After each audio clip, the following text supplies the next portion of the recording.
2002 এর ভোটার লিস্টে আপনার নাম ছিল? আমার নাম ছিল না, আমার বাবার নাম ছিল না, আমার মায়েরও নাম ছিল না। কিন্তু 2002 সালে তো আমারও নেই, তার মানে কি আমি বাংলাদেশ? একদম একদম একদম। আমার মনে হয় বাংলাদেশে যে পরিমাণ হিন্দুদের উপর অত্যাচার চলছে সেটাই একমাত্র মূল কারণ হয়ে থাকতে পারে। আমি হচ্ছি বিহারের, আমার মা থেকে বিহার, তাহলে কি আমার মা এখানকার নয়? এখন বিএলওদের বেশি চাপ নাকি যারা প্রাইভেট সেক্টরে কাজ করেন তাদের? মানে অভাবনীয় ফাঁকি মারার যদি কোনো সংজ্ঞা হতে পারে সেটা হলো আমাদের এই সরকারি স্কুলের শিক্ষকরা। একদম একদম একদম। বাংলাদেশের প্রাক্তন প্রধানমন্ত্রী ইন্ডিয়াতেই আছেন, সেই ব্যাপারে কি বক্তব্য? এসআইআর, স্পেশাল ইন্টেন্সিভ রিভিশন, এই এসআইআর জ্বরে কাঁপছে এখন গোটা পশ্চিমবঙ্গ। এই এসআইআর কি আসন্ন বিধানসভা নির্বাচনে কোনো রকম কোনো প্রভাব ফেলবে?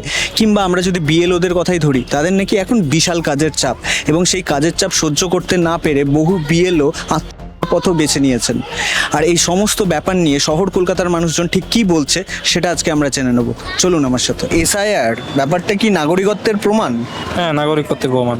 না, এসআইআর নাগরিকত্বের তো প্রমাণ নয়। ভোটার কার্ড যদি নাগরিকত্বের প্রমাণ হয় তাহলে এসআইআর নাগরিকত্বের প্রমাণ। বলতে গেলে নাগরিকত্বের প্রমাণ ঠিক নয়। এসআইআর করলেও কোনো সুরাহা আমার মনে হয় না হয়। হ্যাঁ অবশ্যই। 2002 এর ভোটার লিস্টে আপনার নাম ছিল? ছিল না মনে হয়। 2002 এর ভোটার লিস্টে আমার নাম ছিল না, আমার বাবার নাম ছিল না, আমার মায়েরও নাম ছিল না। এই জাস্ট নিউ একদম। কি করে থাকা সম্ভব? আমার বয়স সবে হলো 18। আচ্ছা, মানে এসআইআর লিস্টে যদি কারোর নাম না থাকে তাহলে সে কি বাংলাদেশী? না, এমন কোনো কথা নেই। কিছু কিছু হয়তো আছে, তা আমরা সবাই নয়। না না, কিছু কিছু প্রবলেম হতেই পারে অনেক সময়, যার জন্য লিস্টে নাম থাকে না। যেভাবে কাজের প্রেশার দিয়ে কাজ করানো হচ্ছে তাতে তো প্রচুর ভুল হবে। আমার বাবার যেমন নাম আসেনি। আমি হচ্ছি বিহারের, আমার মা থেকে বিহার, তাহলে কি আমার মা এখানকার নয়? এই দেশের এই লোকগুলো হলো বাংলাদেশি। তো সত্যিকারই কিছু নেই, তাদেরকে হয়তো চলে যেতে হচ্ছে এরকম একটা ব্যাপার। তাহলে গভর্নমেন্টের উচিত তা যাচাই করে দেখা একবার।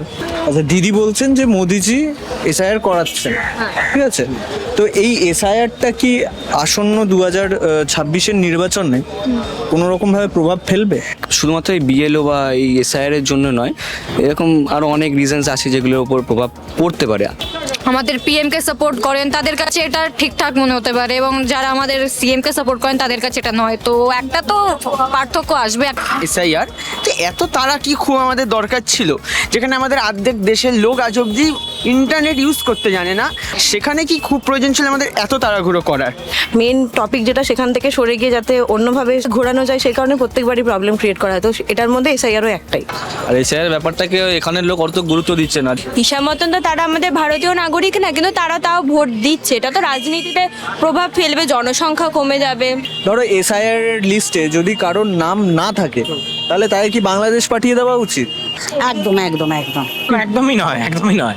আগে যাচাই করতে হবে তারা বাংলাদেশি কি আদৌ? বাংলাদেশ যাওয়ার থাকলে বাংলাদেশে যেতে হবে। বাংলাদেশ তাদেরকে ফেরত নাও নিতে পারে। যারা সত্যিকারের বেশি বছর হয়নি যারা এখানে রয়েছে এবং যারা সত্যি ইলিগালি এসছে, তাদের মনে হয় পাঠিয়ে দেওয়াই বেটার। কি করে তারা এভাবে? তো তাদের একটা ফ্যামিলি আছে, তাদের ছেলেমেয়েরা হয়তো কোনো স্কুলে পড়ে, বাবা মা বাড়িতে অসুস্থ হতে পারে, অনেক সিচুয়েশন থাকে। তো সেখান থেকে তাকে উঠিয়ে নিয়ে বাংলাদেশে পাঠিয়ে দেওয়াটা আমার মনে হয় না এটা কোনো ওয়ে আউট। মানে হিসাব মতন বলছে 2002 সালে যাদের নাম নেই তারা বাংলাদেশি, কিন্তু 2002 সালে তো আমারও নেই, তার মানে কি আমি বাংলাদেশ? এই প্রশ্নের উত্তর আমি দিতে পারবো না আপনাকে। ওকে, আমি জানি না, কারণ তারা বাংলাদেশি বলে মানে কিভাবে সরকার প্রমাণ করবে, এবং দুই দেশের বৈদেশিক নীতির মাধ্যমে যারা বাংলাদেশে চলে যাবে। আর সে যদি বাংলাদেশ না গিয়ে লন্ডনে যেতে চায় তাহলে? তাহলে সেটা তো মানে অস্বাভাবিক দাবি না। না, অবশ্যই এটা সম্ভব না। লন্ডন আমাদের দেশের লোকেরাই লন্ডন যেতে পারছে না, আমরা একটা মাইগ্রেটরকে পাঠাবো। তাহলে আমি কি বলবো? লন্ডনে পাঠিয়ে দিতে ভালো হয়, আমার মধ্যে পাঠিয়ে দিই, খুব ভালো ব্যাপার। আমার মনে হয় লন্ডন যাওয়ার ক্ষমতা যদি তাদের থাকতো, তার আগে লন্ডন চলে যেত, ইন্ডিয়া ধরিয়ে আসতো। একটা দামি গাড়ি কেনার ক্ষমতা নেই। তুমি যদি এখন আশা করো যে আমি দামি গাড়িটা কিনবো, তাহলে তো সেটা সম্ভব না, না? তাহলে তো কিছু বলার নেই। এই মুহূর্তে বিএলওদের কাজের চাপ বেশি নাকি প্রাইভেট সেক্টরে বেশি চাপ আছে? আমার মনে হয় প্রাইভেট সেক্টরে যারা কাজ করে তাদেরই বেশি চাপ। বিএলও আমার মনে হয় উভয় পক্ষেই সমানই চাপ। তো আমার তো মনে হয় যে অনেক দিন ফাঁকি মেরে মেরে এখন কাজ করতে হচ্ছে বলে একটু বেশি তাদের যেন সমস্যাটা হচ্ছে। না, আমার মতে বিএলওদের উপরে বেশি চাপ দেওয়া হচ্ছে, কারণ এই মাত্র কয়েকদিন হট করে এটা চালু করা হলো, চালু করার মধ্যে 10 দিনের মাথায় বলা হচ্ছে আপনাদেরকে পুরো একটা গোটা ওয়ার্ডের লোকের থেকে ইনফরমেশন নিয়ে সেগুলোকে জমা দিতে হবে। তারা প্রচণ্ড পরিমাণে খাটছে। আমার এরিয়াতে যে বিএলও তো না আমাদের ফর্ম দিতে এসছে না আমাদের ফর্ম নিতে এসছে, তাদের অনেক মানে আছে মানুষজন যারা এসে এই কাজ করছে। আমি বলতে পারি আমাদের সরকারি স্কুলের টিচাররা একটা মানে অভাবনীয় ফাঁকি মারার যদি কোনো সংজ্ঞা হতে পারে, সেটা হলো আমাদের এই সরকারি স্কুলের শিক্ষকরা। কারণ বিএলওদের যারা আছে তারাও কেউ বসে তো নেই, অবভিয়াসলি তারাও রোদে হোক বা মানে গরমে তারা খেটে খেটে তারা কাজ করছেন। মানে ওদেরকে এখনই হঠাৎ মানে এরকম কাজ দেওয়া হচ্ছে, কাজের প্রেশার অনেকেই করছে, মানে যেমন নিউজ পেপার খুলে আজকাল দেখা যায়। কিছু মানুষ সত্যি দেখতে পাচ্ছি যে অসুস্থ হচ্ছে, এ হচ্ছে, এবার কারণ কি পেছনে অনেক রকম কারণ থাকতে পারে, আমরাও বুঝতে পারি। এসআইআর শুরু হতেই বিভিন্ন জায়গা থেকে মানুষ এখান থেকে পালিয়ে যাচ্ছে, এটা কেন? হয়তো তাদের কাছে প্রপার ডকুমেন্ট নেই। ওরা যেহেতু বাংলাদেশি, এবার ওদের মানে ধরো বলছে ঠাকুরদা দাদু, ওরা যদি ভোটার লিস্টে নাম থাকে ওদের, তো তাদের তো দাদু ঠাকুমা তো সব মানে বাইরে বাংলাদেশের, তো সেক্ষেত্রে তারা তো কোনো প্রুফ দিতে পারছে না। আমার মনে হয় তারা মনে করছে যে তারা এখানে থাকতে পারবে না, কারণ তারা তো আমাদের মানে দেশে তো নাগরিক নয়, তারা তো মানে অন্য ডকুমেন্টস নিয়ে এসছে, তো সেই জন্য তারা পালিয়ে যাচ্ছে। কিন্তু বাংলাদেশের প্রাক্তন প্রধানমন্ত্রী তো ইন্ডিয়াতেই আছেন, সেই ব্যাপারে কি বক্তব্য? হ্যাঁ, উনি তো রয়েছে এবং ইভেন ওনার ডেথ সেন্টেন্সও বেরিয়েছে। সত্যি বলতে তাকে তো মানে রাখেননি বাংলাদেশিরা, তারা তো মানে সে তো রীতিমতো ভয়ই আর কি ইন্ডিয়াতে এসে থাকছেন। উনি যেহেতু একটা পলিটিক্যাল ব্যাকগ্রাউন্ডের বেসিসে রয়েছে, এরকম তো অনেক দেশের নেতাই বা নেত্রী থেকেওছে, এবং ইভেন বাংলাদেশে এই একটা হিস্ট্রি তো আগেও রয়েছে।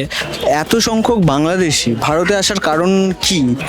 আমার মনে হয় বাংলাদেশে যে পরিমাণ হিন্দুদের উপর অত্যাচার চলছে সেটা একমাত্র মূল কারণ হয়ে থাকতে পারে। আমরা যেটা জানি যে বিদেশ থেকে মানুষজন তো চিকিৎসা পড়াশোনা অনেক কারণেই আসে, বাট এই সমস্ত মানুষগুলো স্বাভাবিক ওইসব কারণে আসেনি। ওদের ধর্ম ওরা পালন করতে পারে না ঠিক করে, সেই কারণেই ওরা মূলত এখানে আসছে।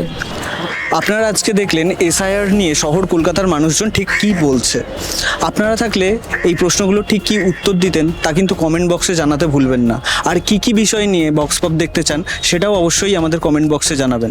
দেখা হচ্ছে পরবর্তী ভিডিওতে। টাটা।